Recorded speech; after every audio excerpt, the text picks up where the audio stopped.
દર વર્ષની જેમ આ વર્ષે પણ પ્રધાનમંત્રી નરેન્દ્ર મોદીને તેમના ધર્મના બહેન રાખડી બાંધશે।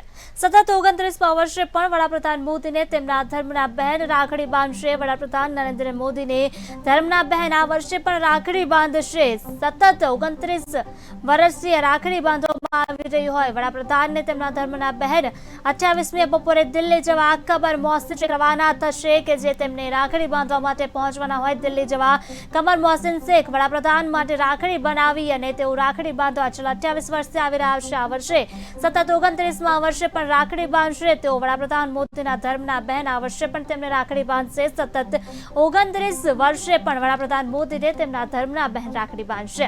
કમર મોહસિન શેખ દ્વારા વડાપ્રધાન મોદીને રક્ષાબંધનના દિવસે રાખડી બાંધવામાં આવશે। પ્રધાનમંત્રી નરેન્દ્ર મોદીને રાખડી બાંધવા 28મી બપોરે દિલ્હી જવા કમર હસન શેખ રવાના થશે। દર વખતે પોતાના હાથે કમર મોહસિન શેખે વડાપ્રધાન માટે રાખડી જાતે તૈયાર કરી છે।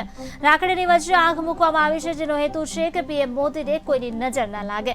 પીએમ મોદીને રાખડી ઉપરાંત કમર શેખ એગ્રીકલ્ચર પર રખાયેલી સંઘર્ષ કા સુખ નામની બુક પણ આપશે। મૂળ પાકિસ્તાનના કરાચીમાં જન્મેલા કમર મોહસિન શેખ પોતાના લગ્ન બાદ ભારતમાં સ્થાયી થયા હતા। છેલ્લા 42 વર્ષથી તેઓ ભારતમાં વસવાટ કરી રહ્યા છે અને પ્રધાનમંત્રી નરેન્દ્ર મોદી કમર મોહસિન શેખને ધર્મના બહેન માને છે। કમર મોહસિન શેખે કહ્યું કે વર્ષ 1986 થી વડાપ્રધાન મોદી સાથે અમારો નાતો છે। રાજ્યપાલ ડોક્ટર સ્વરૂપસિંહે એરપોર્ટથી રવાના થઈ રહ્યા હતા ત્યારે પીએમ મોદીને તેમણે કહ્યું કે કમર મોહસિન શેખ મારી દીકરી છે। એ સમયે મોદીજીએ કહ્યું તો આજથી કમર મોહસિન શેખ મારા બહેન। ત્યારથી જ રક્ષાબંધનના પર્વની ઉજવણી અમે ભાઈ બહેન તરીકે કરી રહ્યા છીએ।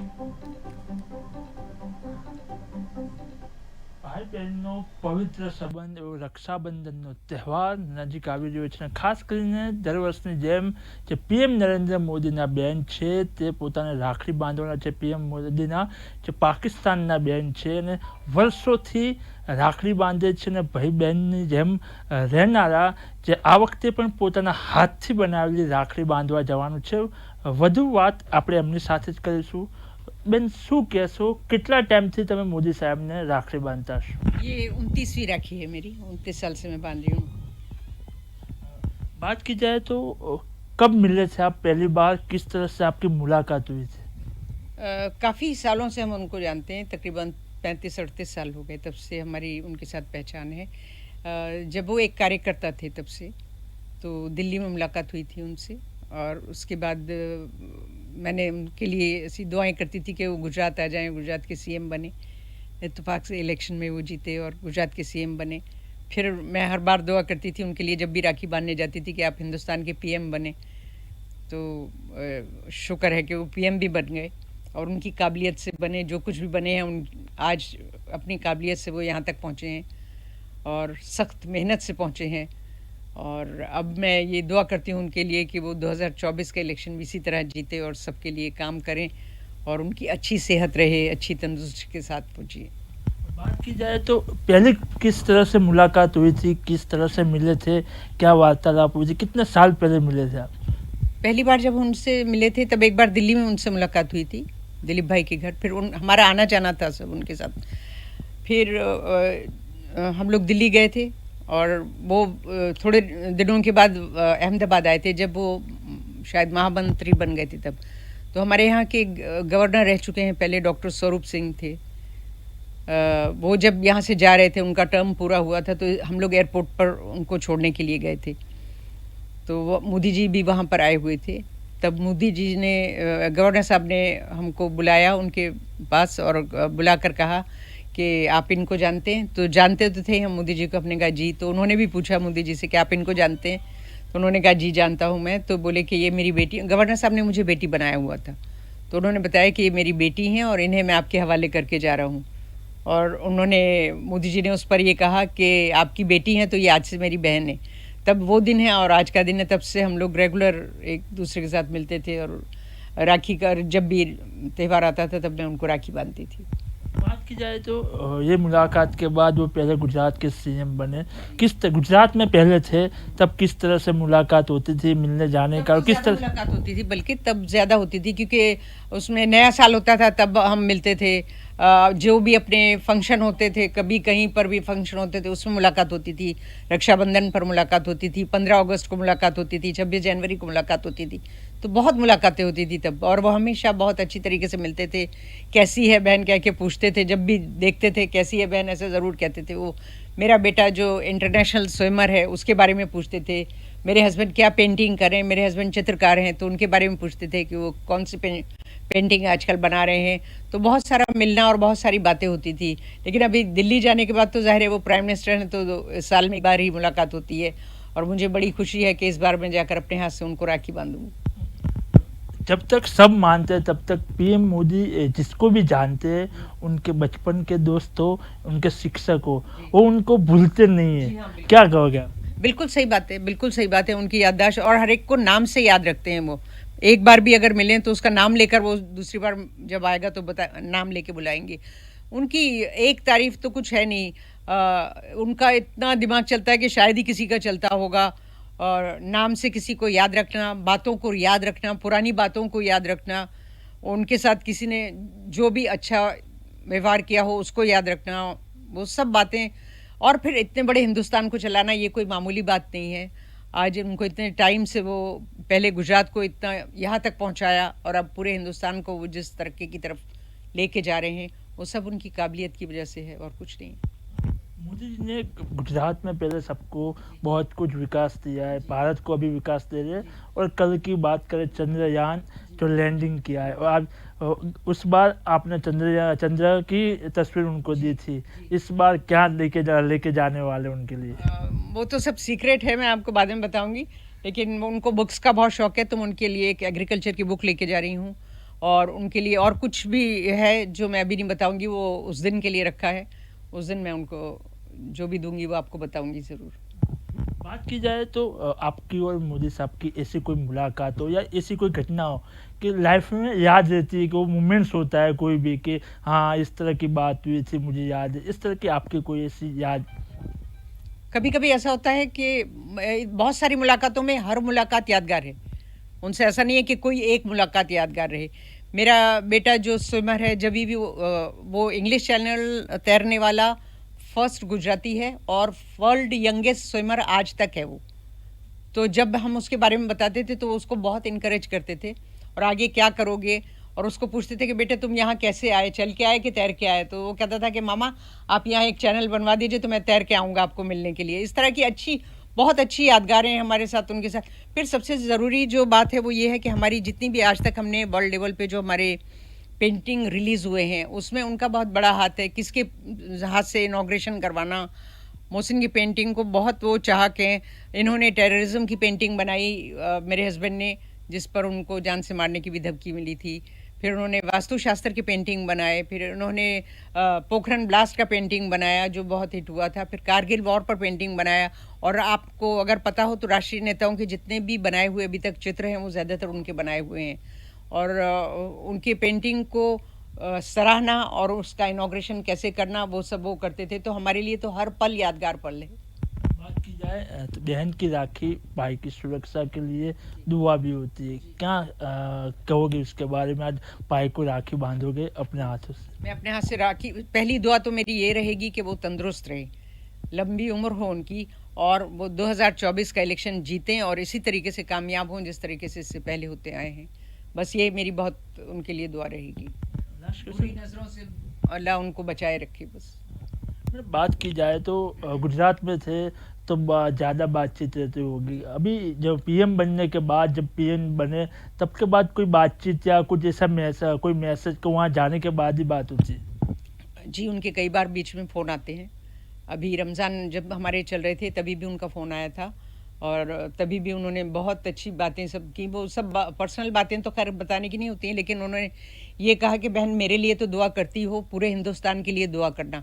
ये बहुत बड़ी बात उन्होंने कह दी है कि सच में मैं भी जब से उन्होंने ये कहा है उनके लिए जब मैं दुआ करती हूँ तो मुझे उनकी ये बात याद आ जाती है कि पूरे हिंदुस्तान के लिए दुआ करती हूँ कि अमन और चैन से सब लोग रहें और सब तरक्की करें, सबका कारोबार अच्छा चले और उनके हाथ के नीचे, साए के नीचे, मतलब हम लोग हिंदुस्तान खूब तरक्की करे और लोग तरक्की करें.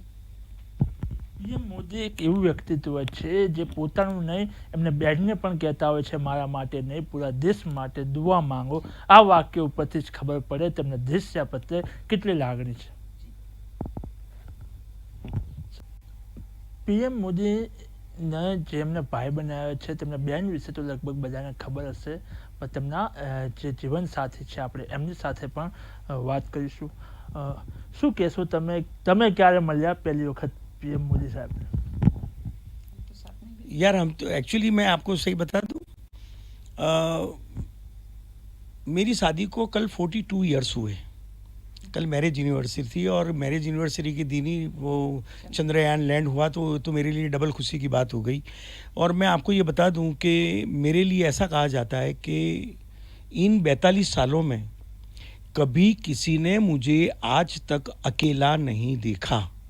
चाहे वो सब्जी मंडी में जाना हो, चाहे प्रेसिडेंट हाउस जाना हो, या प्राइम मिनिस्टर के घर जाना हो, या सीएम के घर जाना हो, कभी भी किसी ने मुझे अकेला नहीं दिखाएगा. तो मेरे लिए तो ये सवाल ही जो आपने मुझे पूछा वो ज़रा मैं सोच में पड़ गया कि मैं कैसे बताऊं, क्योंकि हम कभी अलग ही नहीं हुए. बात की जाए तो जिस तरह से आप मिले होगे, हर एक की बात करने की स्ट्रीक, हर एक का सोचने का रीत अलग होती है. आप मिले, किस तरह से आपकी बातें होती है पीएम मोदी से? सब मोदी साहब के बारे में अगर मुझे कहना है तो इतनी सारी बातें हैं, मैं कौन सी बात को पहले तवज्जो दूं, ये मेरे लिए सबसे बड़ा कन्फ्यूज़न है. तो पहले तो मैं ये बता दूं कि साहब देखिए, ज़िंदगी में मैं बहुत सारे आदमियों से मिला हूं, बहुत लोगों, पेंटर हूं, बहुत सारे एग्जीबिशन किए हैं, बहुत सारे VVIPओं से भी मिला हूं. मोदी साहब जब कुछ नहीं थे तब भी मेरे पेंटिंग का इनॉग्रेशन प्राइम मिनिस्टर करते थे. तो मैं ये मानता हूँ कि मोदी साहब एक ऐसा व्यक्तित्व है कि आज आप उनको मिलो और फिर 20 साल के बाद मिलो. आज आप उनको मिलो और फिर 20 साल के बाद मिलो. आज आपने जो अपना नाम बताया है ना सर, 20 साल के बाद आपको अपने नाम से बुलाएंगे. ये बात उनकी पता नहीं ये मेमोरी कैसे रहती हैगी. और दूसरा मैं ये बता दूं कि आपने नरेंद्र मोदी पॉलिटिशियन के बारे में सुना होगा. नरेंद्र मोदी लेखक के बारे में कभी सुना है? नरेंद्र मोदी कला चाह के उसके बारे में कभी सुना है? साहब वो कला के इस कदर दीवाने हैं, कला के इस कदर चाह के, लिखने वालों के और चितरने वालों के वो इस कदर फैन रहे हैं कि वो हमारे लिए प्रेरणा स्रोत है. बात की जाए तो पीएम नरेंद्र मोदी जब इलेक्शन चलता हो या ऐसे भी कहीं दौरा हो तो अपने स्वभाव एक ही होता है, जो हंस के और मजाक करने का. कोई ना कोई चीज़ पे उनकी मजाक रहती है. आपके साथ कैसा टोन, कोई ऐसी बात है जो अभी भी याद हो जो मोदी साहब ने बोली? नहीं, एक बार क्या हुआ था कि जब पोखरण अणु धमाका किया अटल बिहारी वाजपेयी जी ने, तब तय ये हुआ, अमेरिका ने हमारे देश पर प्रतिबंध लगाया. तो मैंने एक पेंटिंग बनाया पोखरण ब्लास्ट का, जो यहाँ पे आपको नज़र आएगा, मैं भी बताता हूँ. तो उस पेंटिंग का जब मोदी साहब को पता चला तो उन्होंने क्या किया, ये पेंटिंग तो वो अटल जी को गिफ्ट करना चाहिए. बहुत ज़बरदस्त 6 फीट बाय 6 फीट का पेंटिंग मैंने बनाया था वो. तो उन्होंने कहा कि हाँ आप लोग आ जाओ बिल्कुल भी. तो हम लोग आ गए. तो जिस दिन हमको उनको मिलना था, उसके जैसे कल सुबह में मुझे उनको मिलना है, और आज दोपहर में 2 बजे उनका फ़ोन आया अचानक फ़ोन आ गया कि भाई तुम क्या करते हो. तो मैंने कहा क्यों? बोले अभी तुम आ जाओ पेंटिंग लेकर के, और अभी पीएम को देने का आएगा. मैंने कहा सर कल सुबह देने का था, अभी तो हम तैयार भी नहीं हुए. तो बोले या तो कपड़े बदल लो या तो पेंटिंग कर लो, जो भी करना है जल्दी करो, एकदम फाट तुम आ जाओ. और साहब उन्होंने हमको इतने दौड़ा दिए कि मैं तो दिल्ली में, शुक्र करो कि उस वक्त मैं गुजरात भवन में ही मौजूद था पेंटिंग के साथ. अगर मैं ये सोच के कहीं और चला गया होता कि चलो भाई अभी तो कल जाना है तो अपने ज़रा मार्केट में कहीं देख के आते, तो गड़बड़ हो जाती. तो उनका नेचर बहुत ही मतलब एकदम, वो कब क्या करेंगे और क्या नहीं करेंगे मैं कह नहीं सकता. बात की जाए तो गुजरात हो, भारत हो, सब जगह, और अभी तो विश्व में मोदी जी और भारत का नाम आगे चल रहा है. वो मोदी जी की बहन आपके जीवन साथी, क्या बोलोगे? सर देखिए, मैं आपको सही बताऊं तो जितना खुश मैं हूं ना मोदी साहब से मिलने के लिए, मैं आपको दूसरी एक बात बता दूं कि मेरी जो वाइफ है उनका कोई सगा भाई सगी बहन नहीं है, रियल में नहीं है. उसके माँ बाप की एकलौती एक थी ये। कुटुंब के और भी कजिन ब्रदर है मगर सगा भाई तो कोई था नहीं। तो जब मोदी साहब ने इनको बहन शब्द कह के जब पहली बार बुलाया ना, तो ये इतनी रोई थी रात को कि यार कोई ने मेरे को बहन कहा है के।